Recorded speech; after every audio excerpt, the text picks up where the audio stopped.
ऋषी sir, Rishi sir, sir ही आदिती. तिला आपल्या कॉलेजमध्ये जर्मन कोर्ससाठी ॲडमिशन पाहिजे होतं. जर्मन डिपार्टमेंटच्या ॲडमिशन्स आय गेस क्लोज झाल्या. तू आधी आली असतीस तर काहीतरी करू शकलो असतो. आता अवघड आहे. सर, माझ्या आईची तब्येत बरी नव्हती आणि माझे बाबा सुद्धा कामानिमित्त बाहेरगावी असतात.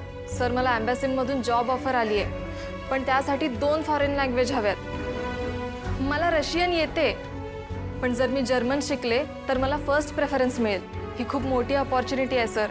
माझ्या आईवडिलांचं देखील स्वप्न आहे आणि माझी सुद्धा इच्छा आहे की मी हे शिकावं आणि स्वतःच्या पायावर उभं राहावं. सर, मला खूप गरज आहे आणि मला मनापासून हे शिकायचं आहे. ठीक आहे, I understand your situation.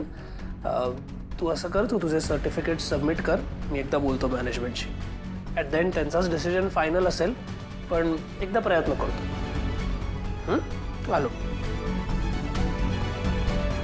Sir,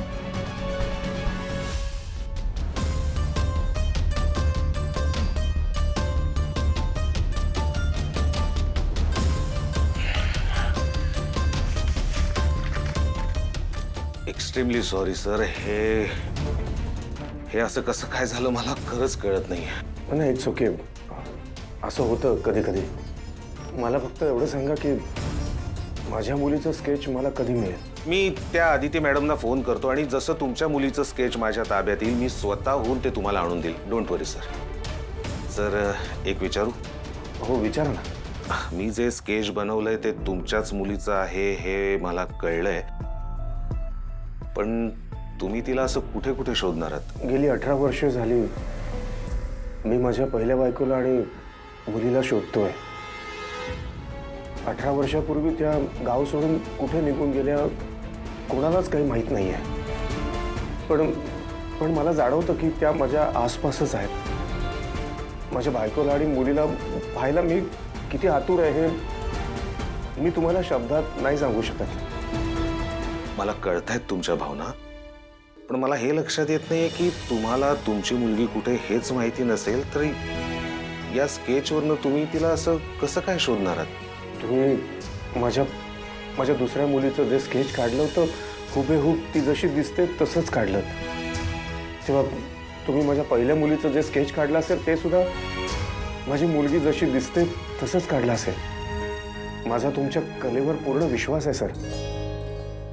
एकदा का तुम्ही काढलेलं स्केच मला तुम्ही दिलं की मी अख्खा देश पालथा घालेन तिला शोधण्यासाठी आणि माझी खात्री आहे मी तिला नक्की शोधून काढेन.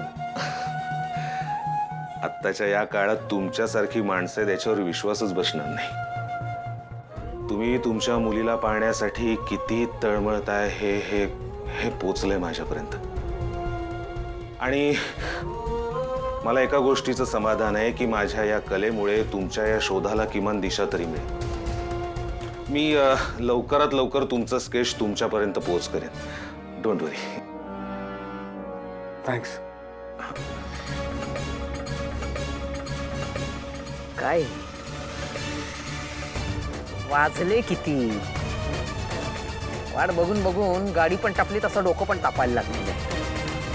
अरे आहे कुठे ही पोरगी? हा, काय करते काय ती एवढा वेळ कॉलेजमध्ये? मॅडम जरा शांत व्हा, चिडचिड करू नका. माझा आतला आवाज सांगतोय आपलं काम होणार. आतला आवाज सांगतोय? आतला आवाज बाहेर काढे ना. तुझा गप्प बस आणि मला समजावू नको, कळलं ना? आतापर्यंत ते स्केच अन्नपूर्णा आणि राजनने पाहिलं सुद्धा असेल ना तर ते सगळीकडे त्या मुलीची शोधाशोध सुरू करतील. तिची पोस्टर लावून कॉलेजभर लावतील आणि समजा म्हणजे असं देव करो असं होऊ नये, पण समजा कॉलेजमधल्या एखाद्या मुलाने ते ओळखलं तर काय होईल याची कल्पना आहे तुम्हाला? मला शहाणपणा शिकवतोय. चाचा बरं, आता माझ्या नजरेसमोर असे नुसते बघत उभे राहू नका. काहीतरी करा, हातपाय हलवा. ती पोरगी आतून बाहेर कधी येईल, कधी तिचा क्लास संपेल ती चौकशी करा ना. बघतो आम्ही. हा बघ. अगं टेन्शन घेऊ नको आदिती. अगं असं आयुष्यात एक गोष्ट घडली नाही म्हणून रडत बसायचं का सांग? अगं पण कमळी, हा कोर्स माझ्यासाठी खूप महत्त्वाचा आहे ग. कळतंय आम्हासनी. तू लकी आहेस. मॅनेजमेंटने सांगितलंय तुझी ऍडमिशन होईल म्हणून. कॉंग्रॅच्युलेशन्स. थँक्यू व्हेरी मच ऋषी सर. खरंच मी तुमचे उपकार कधीच नाही विसरणार. एवढं काय त्यात, मी काही नाही केलंय. ते ना ऋषी सर, खरं तुम्ही कमिटीला असं काय सांगितलं सा का ते ऍडमिशन द्यायला तयार झालं? हेच सांगतोय, मी काहीच नाही केलंय. मॅनेजमेंटनेच निर्णय घेतलाय की जर्मन लँग्वेजच्या ऍडमिशन 4 दिवस पुढे ढकलायच्या म्हणून. भारीच, कसलं भारी नशीब आहे ग तुझं. चला पार्टी करायची आता. वय वय. पार्टी. हा, मी सगळ्यांसाठी वडापाव घेऊन येतो. कमळे मी बी येतो. चल.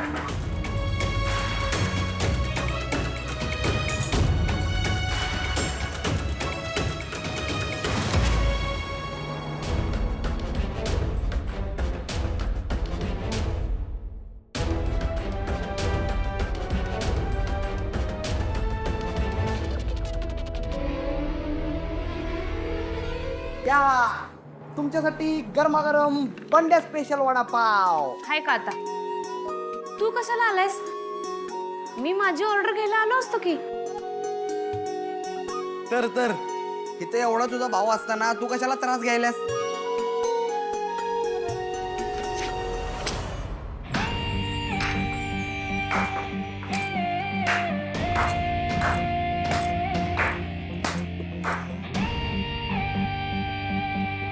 वा कमळी वा, दाखवून दिलंस तू आज. तू GS बनण्याच्या लायकीचीच नाही. किती चीप आहेस ग तू गावछाप. Mind your language Anika. काय प्रॉब्लेम आहे तुला कमळीशी? मला हे बोलणारा तू कोण? प्रोफेसर आहे मी, आणि तिची लायकी काढणारी तू कोणी नाहीयेस. विचारलंय त्याचं उत्तर दे. प्रोफेसर आहेस ना? मग इथे काय करतोय? हे स्टुडंट्स कॅन्टीन आहे. हे आर्ग्युमेंट नाही करायचं माझ्याशी. विचारलंय तेवढं सांगायचं फक्त. कमळी GS आहे ना, हा रूल कोणी काढलाय? मग तिनेच तो रूल काढलेला ना सेल्फ सर्व्हिसचा. तो रूल आता कुठे गेला? ती GS आहे म्हणून तिला तो रूल नाही चालणार, आणि आम्ही सगळ्यांनी तो रूल पाळायचा. आम्ही सेल्फ सर्व्हिस घ्यायची आणि तिला मात्र महाराणी सारखं ती जिथे बसेल तिथे सर्व्हिस मिळेल.